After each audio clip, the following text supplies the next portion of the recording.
Χίλια συγγνώμη. Τι έκανες ρε φίλε? Δεν ξέρεις τη γυναίκα μου. Έλεγα κάτι στη γυναίκα μου και κατά λάθος. Συγγνώμη. Τι θα πει κατά λάθος, τι θα πει συγγνώμη ρε? Ζητάς ένα συγγνώμη και έτσι νομίζεις τελειώσαμε δηλαδή? Να ζητήσω ακόμα ένα συγγνώμη κυρία μου. Όχι να μην ζητήσεις τίποτα.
Της έδωσα και κατάλαβε όμως, Τραυματίστηκα κιόλας.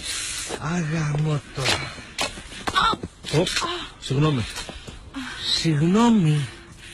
Συγγνώμη.